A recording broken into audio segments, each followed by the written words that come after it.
In this video, we will explain absolutely everything you need to know to travel to London, the true capital of the world. This is the definitive guide and the most complete video you will watch today about the city where royalty lives in the middle of a vibrant metropolis where you cross history at every corner with red double-decker buses and where museums hold the treasures of humanity. We will cover everything from the logistics of how to use the oldest subway in the world without getting lost, how not to embarrass yourself at afternoon tea, and what is the secret to visiting the Harry Potter studios that are outside the city. We will also tell you about the vital requirement of travel insurance and how contactless payments work on transport. So let us get started. London is a city of contrasts. It mixes the tradition of the monarchy with the rebellion of punk and fashion. It is an immense city formed by several villages that join together. It is the place where you can see the crown jewels in the morning and eat the best Indian curry in the world for lunch. Now let us move on to logistics and planning. What is the best time to visit London? The best time is May, June, and September. In these months, the days are long, the parks are in bloom, and the temperature is pleasant, allowing you to walk all day. Summer, July, and August is hot,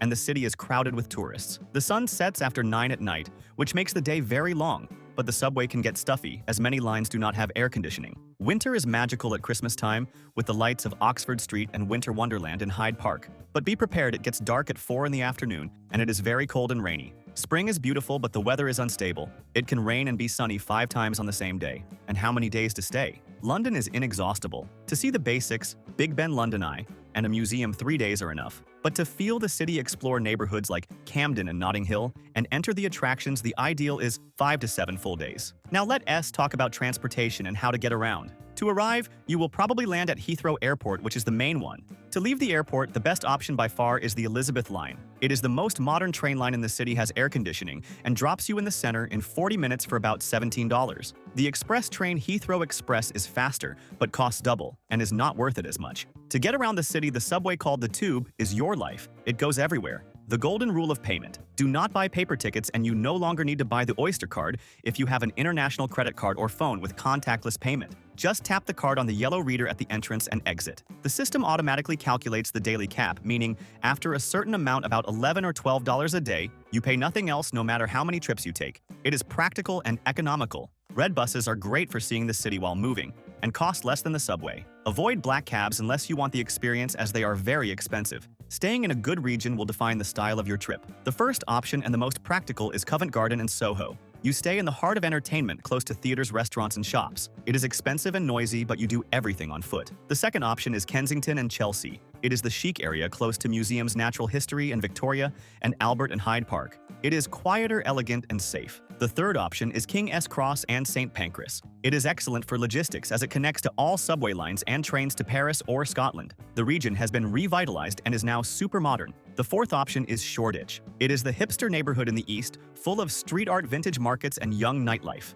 We created this personalized map that explains exactly which is the best region to stay. Staying near a station on the red or blue subway line, you cannot go wrong. We will leave here on the screen QR code and in the video description the link to this exclusive map. We created them on the hotel site we always use, as it always has the best prices and reliable options. We will also leave links to the hotels we have already stayed at and approved. In all destinations, we always recommend one that is very cheap and super well located for those who want to save money, and another that is a little better in the same location but a little more expensive with more comfort. These are great options tested by us. An important tip to save on accommodation is the advanced strategy. London is one of the most expensive cities in the world for accommodation. Tiny rooms cost a fortune at the last minute. That is why we really like using this site we indicated. In addition to having the lowest prices, it has free cancellation with almost all hotels. You can book as soon as possible to guarantee a much lower price. And if you need to cancel later due to any change of plans, it is super easy and at no cost. And remembering that in this link below,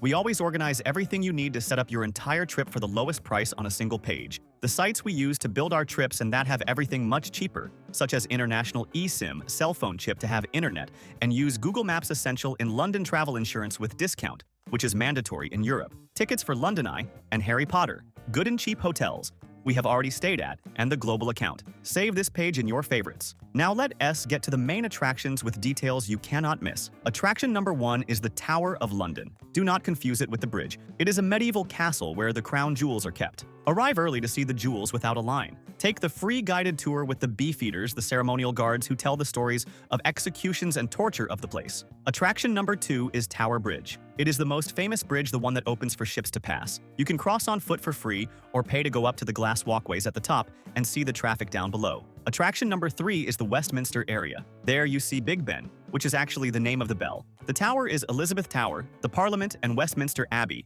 where royal coronations and weddings take place. Cross the bridge to ride the London Eye, the Ferris wheel. Buy a ticket with a scheduled time so you do not waste the day in line. Attraction number 4 is the British Museum. It is immense and free.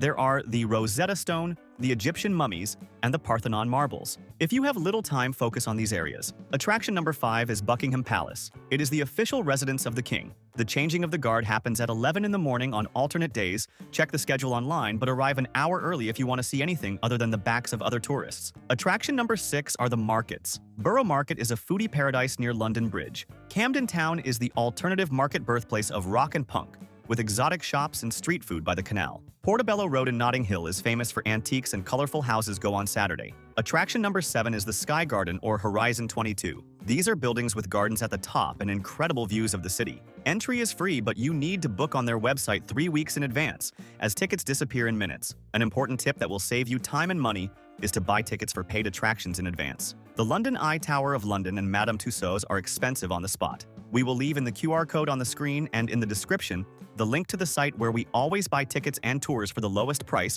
and with skip-the-line access. Now let S move on to gastronomy. In London, you eat very well nowadays. The classic dish is fish and chips, battered fish with French fries served with mushy peas. Poppies is one of the most traditional ones. On Sunday, it is law to eat Sunday roast. It is a roast meat with potatoes, vegetables, and Yorkshire pudding, a baked dough, all covered with gravy. Any good pub serves this. Afternoon tea is an experience. It can be fancy at Fortnum and Mason or more casual in hotels. It comes with sandwiches, scones with jam and cream and sweets. For international food, London is unbeatable. Try a curry on Brick Lane or Asian food in Chinatown.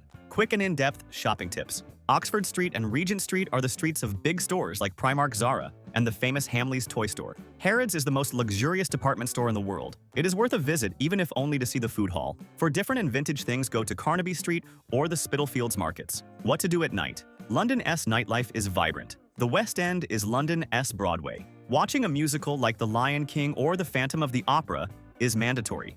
Buy tickets in advance. The Soho neighborhood is full of bars, historic pubs, and jazz clubs. Shoreditch is for those who like clubs and more alternative bars. And if you're traveling with kids, London is fantastic for little ones. The Natural History Museum has animatronic dinosaurs and is free. The Science Museum next door is super interactive. The Lego and M&M stores in Leicester Square are mandatory stops. And of course, the Harry Potter Studios Warner Bros. Studio Tour. Attention, it is outside the city. You need to take a train and bus or a tour with transport, and tickets sell out 2 months in advance. Do not leave it to the last minute. Mandatory documentation for international tourists and safety. Safety. London is safe against violent crime, but has a serious problem with phone snatching by gangs on bikes or motorcycles. Never walk with your phone in your hand on the edge of the sidewalk. Hold it tight and stay alert. Visa. Most Western citizens do not need a visa for tourism, but check ETA electronic travel authorization requirements coming soon. Travel insurance. It is highly recommended as the public health system NHS is not free for tourists, and private care is very expensive. We never travel without it, and in the link in the description there is the comparator we use. And to combine your trip, you can take a day trip by train to Windsor, see the King S Castle Oxford University, Bath Roman Baths, or even Paris 2.5 hours by Eurostar train. If you liked this complete and deep guide, like the video, and subscribe to our channel to travel more and better around the world. Thank you very much and have a safe trip.